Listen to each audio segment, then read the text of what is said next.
kita hanya dengar je. Yang seorang tu pula terbuai-buai. Macam ni dah. Tu nak terjatuh dah tadi. Kan?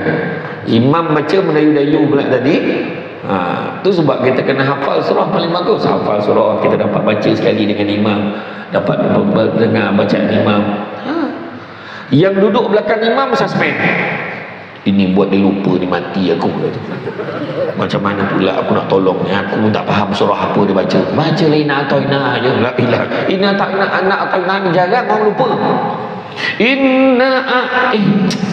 Inna tak ada. Jarang orang lupa. Kan? Baru tahu. Dan yang bagusnya imam baca panjang, kita dapat sekali sebagai jemaah. Nampak tak? Lepas tu kunut nazilah pula. Berapa ramai sini tak tahu tu. Amin, amin, amin, amin. Nampak? Kelebihan sembahyang jemaah. Okey. Dan biasanya pula kelebihan sembahyang jemaah, datang pula lepas tu ada ceramah perdana macam ni, pagi di kuliah subuh perdana. Jangan risau. Biasanya jamuan pun lumayan. Tersabar babanya. Saya dapat firasat pagi ni Laksa Sarawak. Macam tu. Dah ready belum? Jadi kalau dah ready, makruh ceramah lama-lama. Macam tu. Pahalanya besar. Kemudian apa? Menunggu solat, setelah solat, menunggu antara waktu maghrib dan isyak dan berada dalam majlis ilmu pun pahala lagi. Kemudian mengingati solat berjemaah walaupun dalam keadaan sibuk, tetap sebab hati terpaut pada masjid. Pergi rumah anak di Semenanjung, tetap tanya, masjid jauh tak daripada sini? Surau mana surau? Kalau masjid tak ada tak apalah, surau mana surau? Pergi surau. Sebab nak sembahyang jemaah, dia nak jaga. Cuba kita buat 40 waktu untuk turun tu, penting. Cuba buat. Cara mengimanahkan masjid, solat berjemaah, pahala berlipat kali ganda. Lagi apa lagi kelebihannya? Mengeratkan tali persaudaraan, silaturahim datang. Hari ni datang, orang bukan dapat bersalam dengan Samsul Debat pun jadilah, dia kata silaturahim. Datang sini lagi ya Ustaz, insyaAllah saya rajin datang. Saya pernah datang yang lepas, sempat saya dibawa minum di Starbucks yang dekat tepi apa tu, Starbucks tepi pasar tu. Dia kata inilah Starbucks Mekah Ustaz. Okey lah tu, dia tak payah, tak mahal sangat kan. Macam-macam dihidangnya. Kemudian mengeratkan tali persaudaraan, sebab dah lama tak jumpa, dekat sini dapat jumpa. Kemudian begitu juga solat berjemaah, keluarga bahagia, bawa semua. Tak semestinya sembahyang di rumah. Saling boleh sembahyang rumah, bawa keluarga sembahyang berjemaah di masjid. Selalu lazimkan datang masjid, sebab kita nampak macam biasa. Nampak macam biasa. Tapi satu hari nanti kita dah ada dalam kubur. Anak kita cakap dengan isteri dia, yang besok pagi kita sembahyang subuh berjemaah dekat masjid nak. Abang ni tiba-tiba je teringat arwah ni dulu masa hidup dia selalu bawa abang pergi masjid. Mengalir tak pahala? Mengalir pahala untuk ayahnya. Tapi kalau anak nak cakap, hari Jumaat ni kita karaoke nak, kenapa pula? Arwah dulu tak pernah tinggal karaoke hari Jumaat, matilah. Banyak lagi benda lain boleh tinggalkan, yang karaoke pula kau tinggalkan untuk keluarga. Jangan ya? Kemudian mewujudkan bilik bagi musafir. Contoh kadang-kadang ada masjid, dia wujudkan. Sekarang masjid dah macam-macam fungsi. Masjid dah ada bilik mesyuarat kan, boleh. Jadi bila orang mesyuarat dekat masjid, tertib ni lain. Dia tak berani cakap yang bukan, tak berani dia bergaduh baling-baling kursi, tak ada kan, tak ada. Baik, ada bilik musafir sekarang ni. Dia buatkan bilik musafir ni bilik apa? Bilik-bilik macam ada orang datang daripada jauh, siap. Macam saya pergi ceramah di satu masjid di Kedah, di Alustar tu. Kemudian disiapkan bilik tu rupanya macam hotel. Memang ada 20 ke 30 bilik, 2 tingkat. Hui, seram tu kan. Sebab saya seorang je kat situ. Sebab dia bukan hari-hari ada, mana ada tetamu baru dia bagi duduk dalam. Tapi mana cantik, macam hotel betul. Maintenance semua jaga pihak masjid ya. Kemudian mengadakan pelbagai aktiviti nak menarik minat masyarakat. Contohnya ada setengah masjid dia buat gelanggang. Ada satu tu surau Jumaat, saya tengok di Perak, di tempat adik saya. Siap ada gelanggang takraw 2 gelanggang. Meja pingpong ada 4 meja. Jadi petang-petang penuh anak muda datang ke surau ni. Tapi bila dia datang, apa yang berlaku? Nak pergi ke bilik air, dia fikir jaga bilik air ni sebab dia hari-hari pakai. Jadi maknanya kena jaga tertib. Dipesanlah masuk pekarangan surau tutup aurat, walaupun bersukan tutup aurat. Nampaklah, badan pun sihat, cergas, muda tua bercampur. Banyak. Kadang-kadang masjid dengan surau pula jadi tempat fitnah. Toiletnya kotor, bukan di sini lah, tempat lain kotor. Sampai JK Masjid dah tulis sila jaga kebersihan tandas ni. Dia tak faham. Terpaksa JK Masjid letak pantun, sindir sikit. Ada kucing, ada tikus, sudah kencing harap jirus. Terpaksa letak pantunnya. Kau tidak tak faham bahasa, cakap direct tak faham. Sila jaga kebersihan tandas ni, dia tak faham. Kena sindir macam tu, barulah dia jaga kebersihan. Sekarang ni dah ada dewan kahwin, bilik nikah, ada bilik untuk majlis perkahwinan, siap dengan meja jamuan, siap dengan pelamin. Jadi tak payah keluar belanja banyak, tak payah nak hias-hias sangat, dah ada. Betul sekarang masjid macam-macam fungsi. Ada di masjid di Petaling Jaya tu siap ada pusat pusat dialisis. Dah ada dah. Ada masjid ni pula ada pusat khidmat kaunseling. Jadi siapa nak masuk dalam bilik tu jumpa kaunselor, ada masalah rumah tangga, ada masalah ni. Saya pun baru semalam ada seorang perempuan telefon. Dia kata saya dapat nombor ni daripada Jabatan Agama Islam Selangor. Kenapa? Dia kata, itulah saya ada masalah suami isteri lah Ustaz.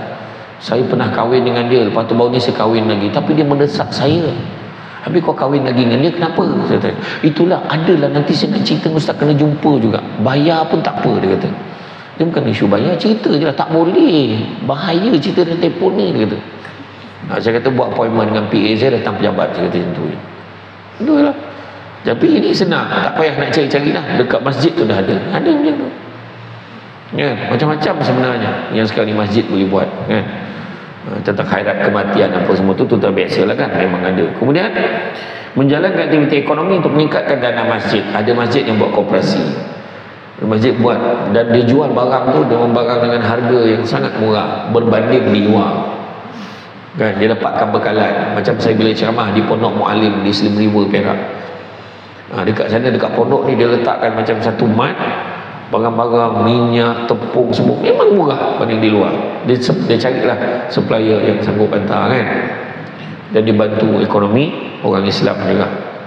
Kemudian ada sewa aset masjid, kan, pertanian. Koperasi masjid tu bukan koperasi saja, orang boleh melambung dalamnya. Contoh kesan mengimarahkan masjid, pergi ke masjid daripada usia muda. Firman Allah SWT surah At-Taubah ayat ke-18 yang bermaksud hanya yang layak memakmurkan masjid Allah itulah orang yang beriman pada Allah dan hari akhirat, mendirikan sembahyang, menunaikan zakat dan tidak takut melainkan kepada Allah, makalah diharapkan mereka menjadi dari golongan yang mendapat petunjuk. Daripada muda kena datang, menambah iman dan takwa dan juga menyatu padukan umat Islam. Bila kita datang, kita pun rasa terpaut, kita rasa nak jaga jemaah kita semua. Kenapa orang muda susah nak ke masjid? Kan tadi kan ramai orang lama, ramai yang berusia emas, warga emas yang datang. Kenapa orang muda susah nak datang? Berbanding golongan emas, orang muda yang ke surau dan ke masjid agak ketinggalan jumlahnya, baik di bandar maupun luar bandar. Golongan muda seolah-olah teraba-raba mencari formula dan mencari masa di rumah Allah. Kesannya ahli jawatan kuasa didominasi oleh golongan emas. Tajuk ceramah pun mesra golongan emas. Contohnya bukannya tajuk-tajuk ni. Sebab dia kalau kuliah subuh ni, kadang-kadang pernah saya punya sesi tu, saya panggil ada seorang anak murid saya, anak murid debat saya, dia kebetulan dia eksekutif halal. So dia bawa slide projektor semua, tunjukkan tentang pemakanan halal. Masa tu orang muda pun datang ramai. Lepas tu banyaklah soalan orang tanya. Macam ni rupanya dia dah banyak dia telan dah, rupanya tak halal, baru tahu. Yang macam ni boleh makan, yang ni tak boleh makan. Marshmallow tu ada yang daripada memang lemak bab 1, lemak bab 1. Babi lah kalau tak faham. Kan? Tapi ada juga yang marshmallow yang tak dihasilkan daripada lemak bab 1, daripada lemak binatang lain, tapi dia kurang sedap, dia tak kenyal sangat, macam kosong aja. Memang pun babi memang sedap. Kalau ikut ranking daging yang paling sedap dalam dunia ni, menurut kajian, nombor 1 daging manusia. Tu sebab ada golongan yang cannibal tu, dia boleh makan daging orang. Sedap, janganlah cuba pula. Ni contoh ni beritahu tak boleh makan. Yang kedua, daging bab satu memang sedap. Tu sebab dia orang makan tu macam, ya Allah, teruk betul makannya. Yang ketiga, barulah daging-daging lain. Masalahnya nombor satu, nombor dua tu tak boleh makan melainkan darurat. Contoh PKP, tak boleh keluar rumah. Nak keluar pun tak boleh, pergi pasar pun tak boleh. Contoh teruk betul dah kali ni Covid ni, contohlah. Lalu seekor babi tangkap, bawa masuk. Boleh tak makan? Boleh, darurat boleh makan, tapi sekadar untuk hidup. Bukan beria-ria. Bang, hidup ni masa kicap. Peha ni kita buat goreng garing. Contoh itu makan beria namanya, bukan darurat tu. Faham? Dia makan sekadaran untuk hidup saja. Tu kena faham. Itu tajuk lain lah. Kita tidak boleh menyalahkan golongan emas, tapi sebenarnya orang yang berusia emas pun, orang-orang lama mengharapkan orang muda sama-sama meramaikan masjid. Ada 3 sebab kenapa orang muda susah ke masjid. Pertama, salah faham hukum. Inilah silap besar orang Malaysia. Orang kita ni sebab ramai antara kita menganggap solat berjemaah di masjid surau ni sebagai sunat muakkad, sedangkan pendapat terkuat dalam mazhab Syafi'i adalah fardu kifayah. Betapa besarnya pahala sunat berjemaah, besar pahala solat berjemaah ini di masjid dan di surau ini, bahkan kita perlu takut terjatuh dalam daerah haram kerana mengabaikan solat berjemaah. Kedua, tidak membuat keputusan untuk pergi ke masjid. Nak melazimi masjid, dia kena sebut. Aku mesti setiap pagi pergi masjid. Kena sebut. Kalau dia tak sebut, dia tak jadi keutamaan dalam hidup dia. Kena sebut, aku nak pergi masjid. Kang Zuhur ni, pagi tu dah sebut, Kang Zuhur pun nak sampai masjid dekat sini lah. Dia mesti sebut. Macam tu. Dalam sehari aku mesti pergi masjid kurang-kurang 3 kali. Contoh dia dah sebut dah dalam hati, maka baru dia ada. Dia kan ada setting orang muda ni. Ketika dalam pemusafiran, keluar dari hotel, cari masjid yang terdekat. Malahan ada satu hamba Allah ni pernah sebut, pening kepala aku ni kalau dah lama tak solat jemaah. Sakit kepala ni. Ada orang macam tu. Dan begitu juga yang ketiga, orang muda ni kebanyakan dia sibuk bekerja. Kalau hadir pun tak sempat imam habis baca doa dah angkat kaki. Anak muda ni ada yang keluar pagi pukul 6 pagi, balik pukul 9 malam. Ada yang balik 7 malam tapi sambung dengan part time job. Tapi buatlah time management. Sibuk macam mana pun buatlah time management. Sibuk sangat bekerja. Biasalah orang muda dengan sihat mencari duit, orang tua dengan duit mencari sihat. Kan? Jadi berusahalah melazimi masjid. Dan Muhammad SAW bersabda, jika kamu lihat seorang lelaki berulang alik ke masjid, maka saksikanlah bahawa dia adalah seorang yang beriman. Solat adalah benteng yang paling ampuh untuk kita menahan diri dari maksiat. Sebab apa? 4 segi kesempurnaan ibadah. Pertama dengan ilmu. Mesti nak ibadah dengan ilmu. Kedua, mesti ikhlas. Ketiga, ada perubahan pada tindak tanduk dan perangai. Dan yang keempat, dimulakan dengan niat. Itu yang ketiga tadi. Mesti ada perubahan tindak tanduk dan perangai. Datang masjid mesti jadi baik. Kalau datang masjid perangai masih lagi tak baik, ada masalah dengan ibadah ni. Macam tu. Jadi kehidupan selepas ini, kita selepas hidup di dunia ini, perjalanan kita sangat kompleks. Kita akan melalui beberapa fasa sebelum benar-benar tiba sama di syurga dan neraka, itu penghujungnya. Tapi sebelum sampai di sana, kita akan sampai di beberapa stesen yang sangat menakutkan. Pertamanya kubur, keduanya mahsyar, yang ketiganya pada hisab. Dia akan timbang neraca ibadah kita macam mana, pahala kita macam mana. Dan pelbagai fasa peringkat ini perlu dilalui oleh setiap insan, yang mana namun begitu dengan rahmatnya kita didedahkan, datang majlis ilmu didedahkan dengan pelbagai tips untuk mendapatkan keistimewaan dan keringanan tertentu, di mana lokasi dan keadaan akan dihadapi di sana kelak. Nak tahu keadaan kubur macam mana nak elok dalam kubur, macam mana nak okey kat pada mahsyar, macam mana nak okey dapat masuk syurga, semua dah diajar. Datanglah ke masjid. Dan pastinya lakukan amalan sekian di dunia dengan ikhlas dan tepat di atas petunjuk, maka kita akan diringankan, dibantu, dilindungi ketika melalui fasa-fasa perjalanan itu tadi. Pastinya mukmin yang cerdas, otaknya okey, bukan otaknya pening, bukannya 9, tahu 9? Maksud 9 ni tak cukup 1, 10, short, gila.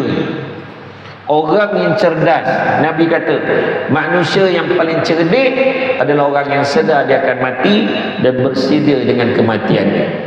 Jadi kalau kita cerdas, dah tahu kelebihan sembahyang jemaah berapa kali ganda, dah tahu dah keadaan kubur macam mana, dah tahu dah nanti mahsyar macam mana, sudah tentulah kita akan buat amalan supaya menyelamatkan kita daripada masalah-masalah di tempat itu tadi.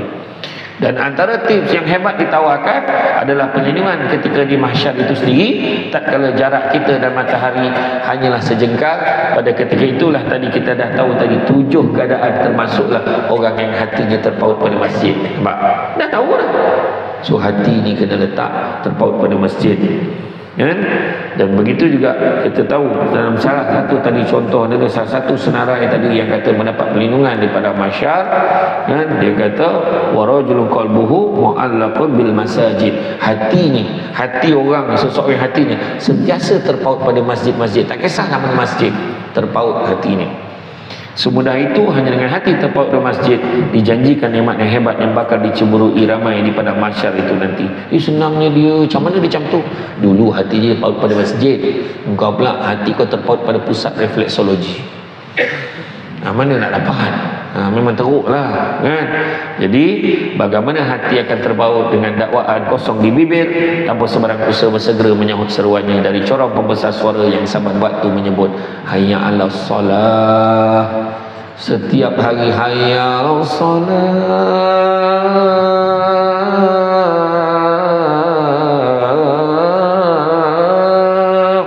Satu hari 5 kali dengar, tapi buat dek je.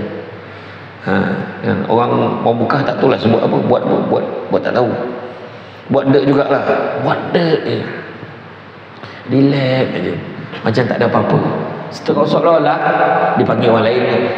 Macam tu, relax kan? Kemudian hayya 'alal falah, segera mengejar kejayaan, menuju kejayaan. Semayang tak nak, kejayaan pun tak nak, lepas tu pening kepala, banyak masalah, kan? Jadi janganlah kita memandang remeh urusan ini, janganlah kita pandang enteng tawaran tersebut yang datangnya daripada, bukan daripada Bilal, bukan daripada masjid, datangnya tawaran itu daripada Allah Subhanahu Wa Taala. Maka bersegeralah kita ke masjid, tuan-tuan dan puan-puan sekalian. Masjid hatiku terkait mengimarahkan masjid. Jadi saya faham signal itu. Cara memandang tepat tak berkedip bermakna saya tidak boleh meneruskan ceramah saya.